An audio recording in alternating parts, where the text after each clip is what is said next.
카네기를 기억하시나요?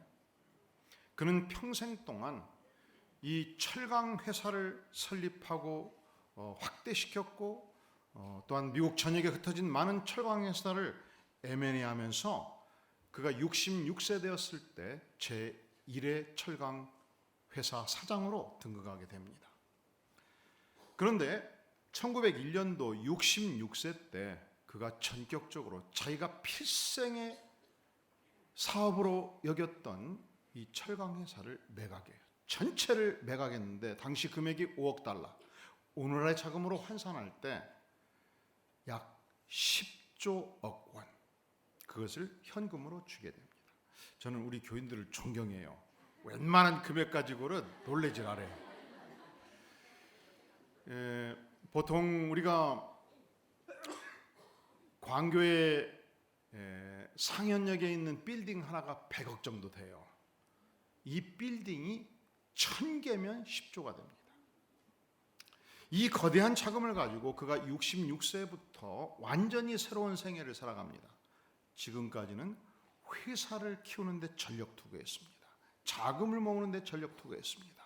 그런데 지금부터는 이 모든 자금을 사회에 환원하는 데 전력 투구합니다. 무려 그가 66세로부터 죽을 때까지 건립했던 도서관이 약 2,500개. 놀라운 사실은 여러분은 놀라지 않는다는 사실이에요. 그 유명한 세계 제1의 카네디 공과대학을 그때 설립하고요.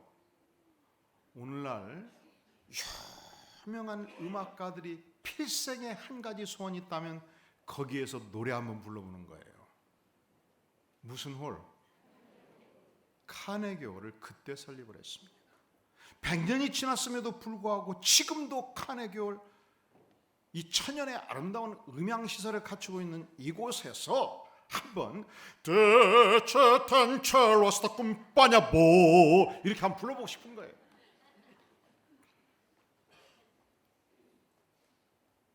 그런데 이런 분들은 뭔가 우리보다 달리 머리가 2배가 크다거나 몸의 등치가 2배가 크다거나 그건 아니거든요.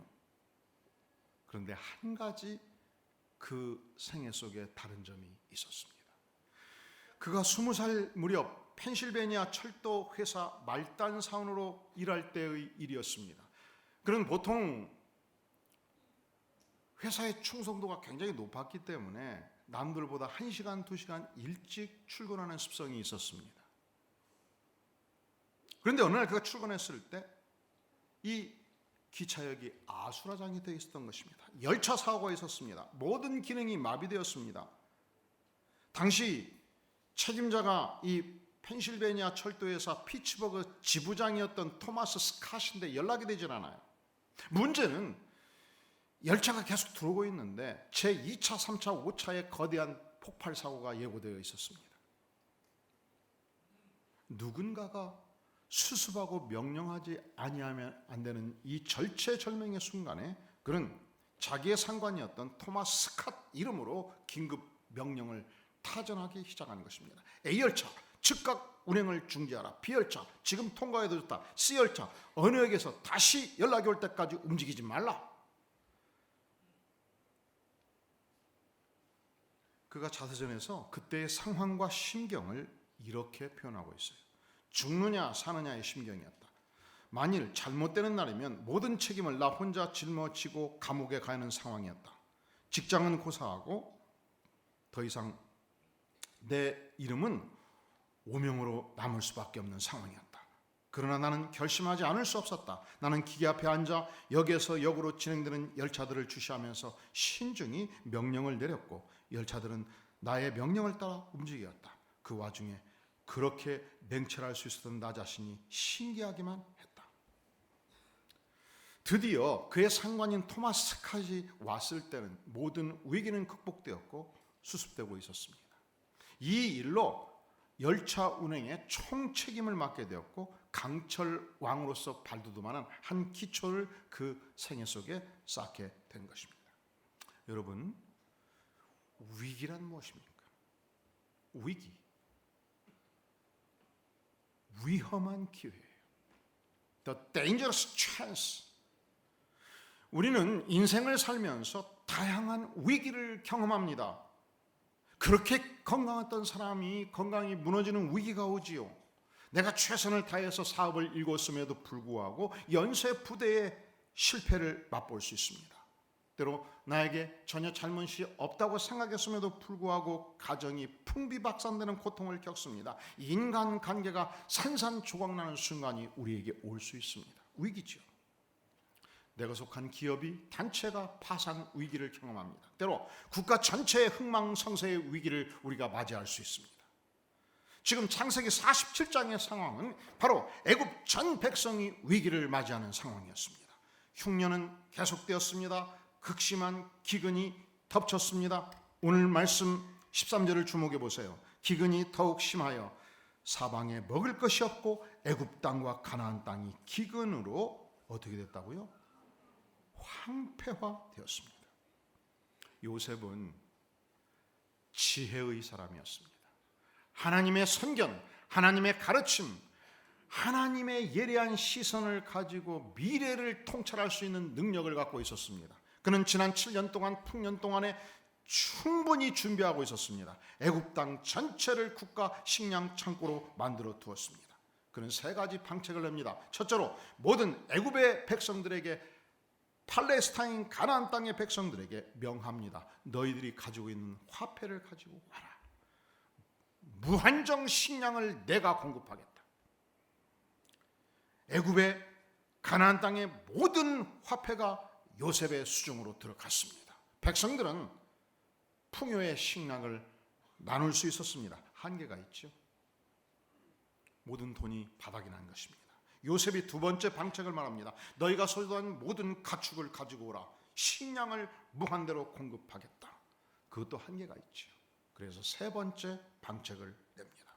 너희가 소유한 땅을, 토지를 가지고 오라. 식량을 무한대로 공급하겠다. 그는 일거에 애굽의 전역의 땅을 국가 소유로 바꿉니다. 그리고 국민들은 토지 사용세, 재산세, 소득의 5분지를 국가에 헌납하고 20%를 국가에 헌납하고 80%로 가정 살림살이를 함으로써 전 국민 토지 균등화 정책을 펼칠 수 있었습니다. 자, 요셉은 두려움 없이 과감하게 국가 제도, 가장 중요한 국가 제도를 확립해 토지 제도를 확립하고 세무 제도를 확립하고 모든 국민들로 하여금 풍부하게 먹을 수 있는 식량을 공급하게 된 것입니다. 자, 여기서 우리가 이 본문에서 주목해야 될 가장 중요한 사실 중에 하나는 이 엄청난 위기 속에서 모든 국민들은 아우성치고 있었습니다. 갈팡질팡하고 있었습니다. 방황하고 있었습니다. 실망하고 있었습니다. 절망하고 있었습니다. 낙담하고 있었습니다. 불평, 불만이 많았습니다. 유일하게 한 사람, 요셉. 그는 아주 대조적인 인물이었어요. 그는 두려워하지 않았습니다. 그는 당황하지 않았습니다. 그는 침착했습니다. 냉철하게 판단했습니다. 거침없이, 전혀 막힘이 없이 이 모든 문제를 하나씩 척척 해결하고 있었습니다. 자, 하나님의 사람은 누구인가 우리가 질문해야 돼요. 당신은 하나님의 사람입니까? 그렇다면 하나님의 사람은 어떤 존재인가? 여러분, 하나님의 사람은 하나님이 동행하는 자입니다. 하나님이 어떤 분이십니까? 전능하신 하나님이십니다. 천지를 창조하신 하나님이십니다. 오늘 또 주권자로서 우주를 운행하시는 하나님이십니다. 그 하나님께서 하나님의 사람과 동행하십니다. 그 하나님께서 그 위대한 하나님의 지혜를 열어주십니다. 그렇기 때문에 요셉은 어디를 가나 무엇을 하나 하나님께서 형통케 하는 지혜와 능력을 주셨습니다. 그래서 국가적인 엄청난 재난 속에서도 요셉이 서 있는 한 문제는 해결이 된 것입니다. 조급한 군중들을 설복시키는 설득력이 있었습니다. 새로운 제도를 도입하고 실시하는 창의력과 조직력이 있었습니다. 과감하게 전통을 개혁하는 결단력과 실천력이 있었습니다. 그러니까 한마디로 요셉은 어떤 인물이었는가? 위로부터 하나님의 통찰력을 부여받은 하나님의 지혜를 가진 사람, 실력 있는 영적 지도자, 문제 해결사, 그가 요셉이었습니다. 일반적으로 영어로 지도자 하면 리더라고 말해요. 리드하는 자, 이끌어가는 자. 여러분, 그리스도인이 누굽니까? 하나님의 사람이 누굽니까? 어둠의 시대에 하나님의 비전을 보는 사람이잖아요. 선견자잖아요. 그러니까 우리 하나님의 사람들은 직장에서 어려움을 만날 때 전능자 하나님께 기도하고 하나님의 지혜를 받아서 한 발자국 앞서갈 수 있어요. 하나님의 사람이 누굽니까? 가정에서 위기를 만날 때 하늘로부터 하나님의 지혜를 받아서 한 발자국 앞서가는 자예요. 하나님의 사람이 누굽니까? 사회가 위기에 처할 때 기도해서 하나님의 지혜를 받고 한 발자국 앞서가는 자. 여러분, 한 발자국 앞서가면 리더예요. 이것이 하나님의 사람들이 살아가는 삶의 방식입니다. 요셉, 그는 위기 상황 속에서 지혜의 인물이었습니다. 요셉, 그는 누굽니까? 위기 상황 속에서도 그는 끝까지 고결한 인격의 인물이었고 진실의 인물이었습니다. 그는 총리 대신이었습니다. 강력한 권세를 가지고 있었습니다. 그의 유일한 상관 바로보다 출중한 지략과 능력을 가진 자였습니다. 그는 식량판 엄청난 자금을 요리할 수 있었습니다. 그런데요, 이 모든 자금을 권력을 이용해서 착취하지 않았어요. 전액을 자신의 상관을 향해서 국가에 헌납한 것입니다. 전 국토를 국가에 헌납한 것입니다. 자, 우리는 이것을 쉽게 생각해요. 그런데 여러분, 조선시대 얼마나 많은 탐관 오리들이, 오늘날 이 시대에 얼마나 많은 권력자들이 부정부패에 쉽게 연루됩니까? 오늘날 공직자들, 이 부장검사급들이 각종 비리에 연루되고 사회적인 지탄을 많이 받지 않습니까? 하지만 한 가지 더 생각해야 될 것은 인간은요, 그 자리에 가기까지는 아직 몰라요. 인간은요, 아직 그 자리에 가기까지는 아직 몰라요. 과연 부장검사 위치에 있을 때 그 자리에서 끝까지 깨끗한 정직한 생애를 살 수 있는가? 요셉은 그렇게 살았습니다. 요셉은 보디발 장군 앞에서 노예일 때 정직했습니다. 진실했습니다. 최선의 성실을 다했습니다. 그가 보디발 장군의 창고직이었을 때 진실했습니다. 성실했습니다. 끝까지 최선을 다했습니다. 그가 모함을 받고 감옥에 들어갔을 때에도, 감옥에서 죄수의 신분으로 있었다 할지라도 그는 진실했습니다. 성실했습니다. 정직했습니다. 심지어 간수장이, 교도소장이 수백 명의 죄수들을 통할하는 일을, 전권을 죄수인 요셉에게 맡겼습니다. 그리고 그가 총리 퇴신이 되었을 때에도 그는 하나님께서 자신에게 주신 유일한 상관을 향해서 진실했습니다. 최선을 다했습니다. 성실했습니다. 정직했습니다. 그러니까 그는 신실한 삶이 전 인생에 체질화되어 있던 모습을 성경은 보여주고 있는 것입니다. 사랑하는 성도 여러분, 여러분 그리스도인으로서 돈 문제 깨끗하십니까? 여러분은 그리스도인으로서 여러분이 출근하는 직장의 출근 시간을 정확히 지키십니까? 아니, 좀 더 누구보다 일찍 출근해서 그 기업의 발전을 위해서 여러분에게 주신 지혜와 영성을 전심으로 사용하고 계시나요? 여러분은 출근했을 때 회사의 기물을 소중하게 다루십니까? 여러분은 하나님 앞에서 진실하기 위해서 최선을 다하십니까? 요셉은 그런 인물이었습니다.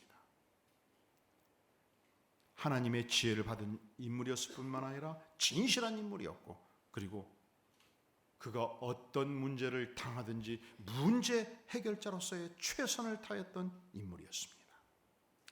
자, 우리가 요셉의 생애를 자세히 관찰해 보면 너무도 그 생애가 찬연하게 빛나기 때문에 마치 예수님을 보는 듯해요. 그래서 구약성경 전체에서 등장했던 수많은 인물 중에서 예수님을 가장 많이 닮은 인물로 예수님의 그림자라고 표현할 만큼 요셉을 천거합니다. 요셉이 애굽인의 근본 문제를 해결했던 해결사라면 예수 그리스도 그분은 우리 인생의 근본 문제를 해결하신 위대한 해결자십니다. 우리가 감히 어떻게 전능하신 하나님 앞에 설 수 있었겠습니까? 우리는 그 하나님을 모른다 했습니다. 하나님께 감사하지 않았습니다. 그래서 하나님 앞에 설 수 없는 참으로 죽어 마땅한 죄인이었습니다. 그런데 우리 예수님께서 내가 죽어야 될 그 모든 죄짐을 대신 안고 십자가에 피 흘려 죽으셨습니다. 죄의 삭은 사망이라 우리가 사망 권세에 시달며 사는 인생이었는데 주께서 사망으로부터 부활하심으로 우리에게 영생을 선물로 주셨습니다. 그러니까 예수님이 누구신가요? 인생의 근본 문제를 해결하신 분이시죠. 죄의 문제를 해결하셨고 죽음의 문제를 해결하셨고 부활의 영광을 우리에게 보여주셨습니다. 그리하여 성경은 말씀하기를 예수님은 길이요 진리요 생명이라 선언합니다. 사랑하는 성도 여러분, 여러분이 알기에 무주택자들에게 집을 많이 지어줬던 그 운동의 이름을 뭘로 기억하시나요? 헤비타트.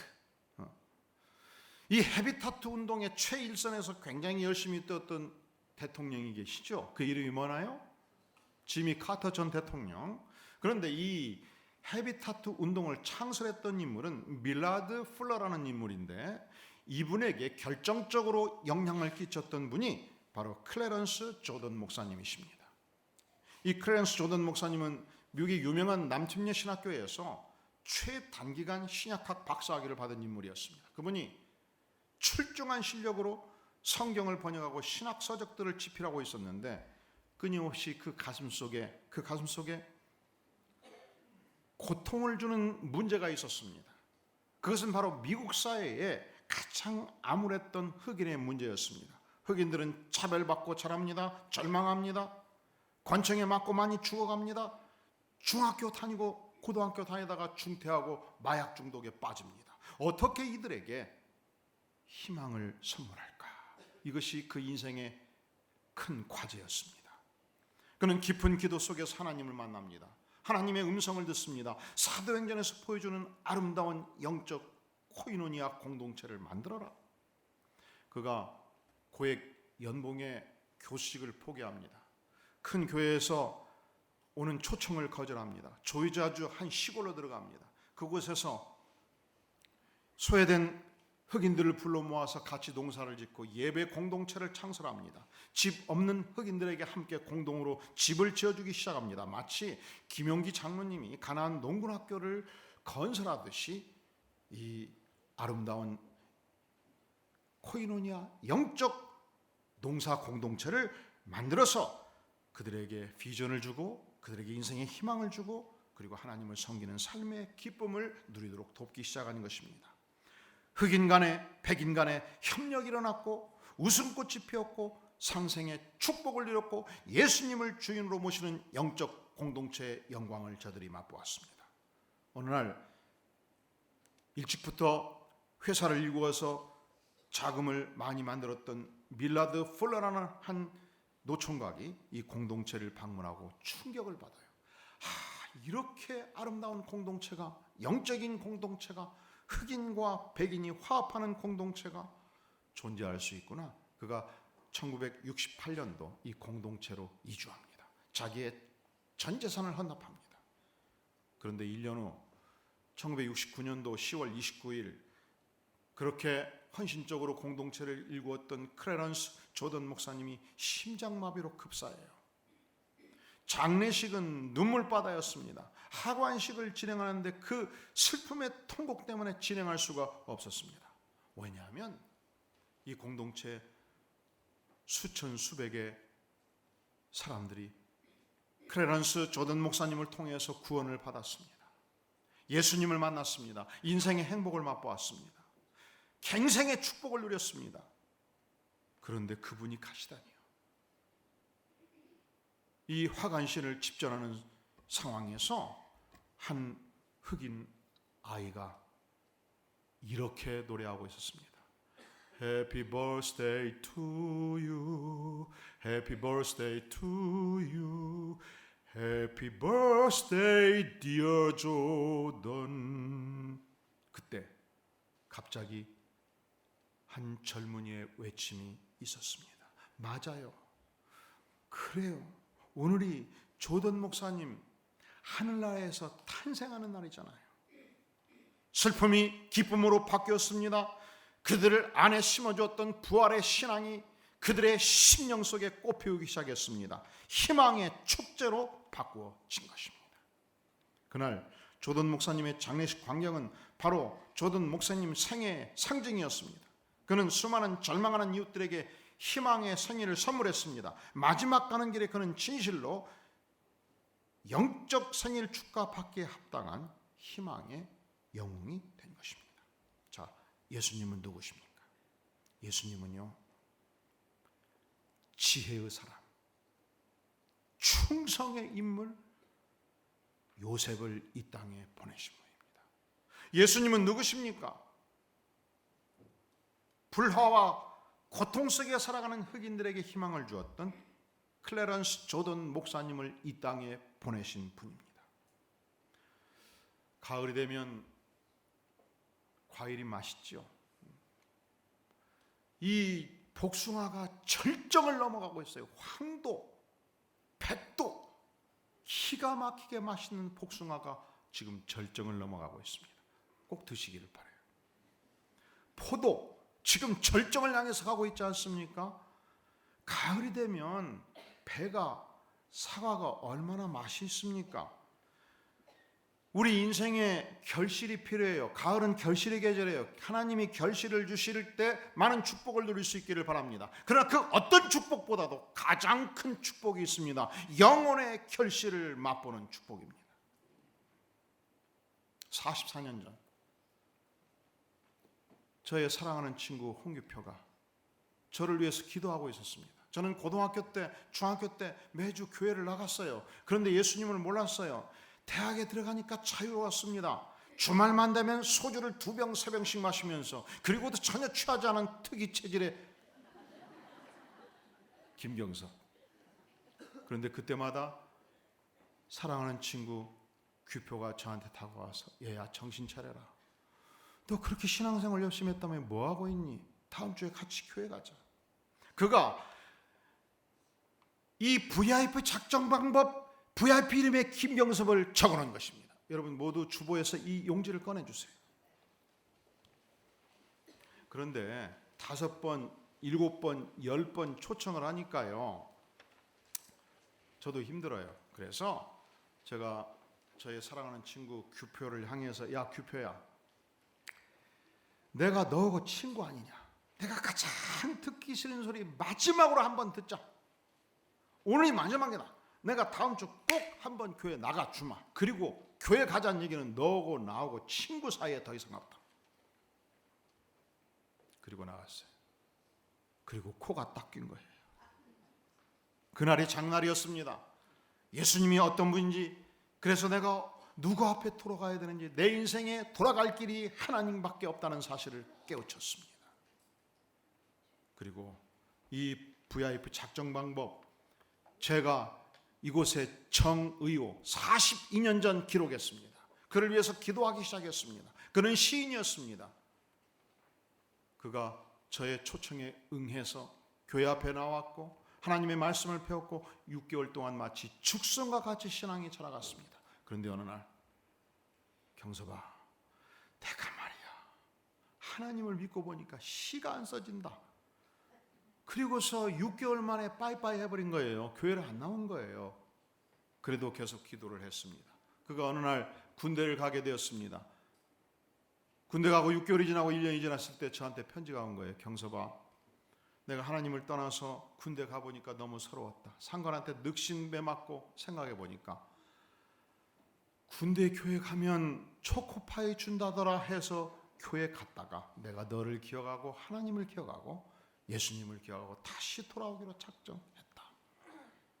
그가 군대를 마치고 신학을 해서 목사가 되었고, 그리고 바로 여기서 10분이면 가는 구성에 기쁨의 교회, 천명교회의 담임 목사가 된 거예요. 개척에서 담임 목사가 된 거예요. 그래서 이 기쁨의 교회는 담임 목사 정의호, 당회장 김경석. 지금 우리 교회 음향팀 전체를 이번 화재 이후 복구했던 팀이 바로 정우 목사 교회에 속한 이 사장과 집사가 있어요. 그분한테 분명하게 얘기했어. 내가 전도 안 했으면 이 기쁨의 교회가 없을 수도 있다. 그래서 당회장은 김경섭이고 담임 목사가 정우호 목사인지 아냐 그랬더니 안 돼요. 알 것은 정확히 알아야 해요. 여러분, 누가 인생의 축복을 받은 사람인가? 재벌이 축복이 아니에요. 바로 이 용지에 여러분이 이름을 기록할 때 그 영혼은 축복을 받은 영혼입니다. 왜냐하면 우리가 2달, 3달 동안 그 영혼을 위해서 기도할 수 있기 때문에, 그리고 여러분이 절취선을 기록을 해서 교회에 제출하면 우리 교회의 중보 기도팀이 그 영혼 구원을 위해서 계속적으로 기도하게 될 것입니다. 하나님께서 그 영혼에 감동을 주시면 11월 20일, 11월 27일 우리가 초청했을 때 위대한 하나님의 말씀, 구원 초청의 말씀을 듣고 주께서 그 마음의 문을 여실 줄로 믿습니다. 그래서 자, 우리 모두 63세 안 되신 분들은 모두 따라오실 수 있어야 돼요. 그 이상 되신 분들은 자유를 누리시고 저를 따라해 주시기 바라요. 나도 한 영혼, 당신도 한 영혼, 우리 모두 한 영혼. 자, 시작. 나도 한 영혼, 당신도 한 영혼, 우리 모두 한 영혼. 할렐루야. 가을, 하나님께서 많은 과일의 결실을 주시지요. 그러나 하나님께서 우리에게 주시는 최선의 아름다운 결실, 그것이 과연 무엇일까요? 한 영혼이 주님을 만나고 구원을 체험하는 영혼의 결실. 우리 모든 성도들이 경험하는 축복의 가을이 되기를 간절히 바랍니다. 기도하시겠습니다. 영광의 주님, 죄 많은 인생 구원해 주시고 하나님의 영광을 알게 해 주시고 또한 주님 섬기는 축복을 알게 해 주시니 감사합니다. 이번 가을 그 어떤 결실보다도 주님, 우리 모든 교우들에게 한 영혼의 결실의 축복을 맛볼 수 있도록 전능자 하나님 은혜를 베풀어 주시옵소서. 그리고 우리 모두 함께 이번 가을 해피데이를 향해서 전진해 나아갈 때 전능자 하나님께서 특별한 은혜로 임하여 주시옵소서. 예수님의 이름으로 간절히 기도하옵나이다. 아멘. 오늘의 말씀을 기억하면서 함께 그 사람 찬양을 하겠습니다.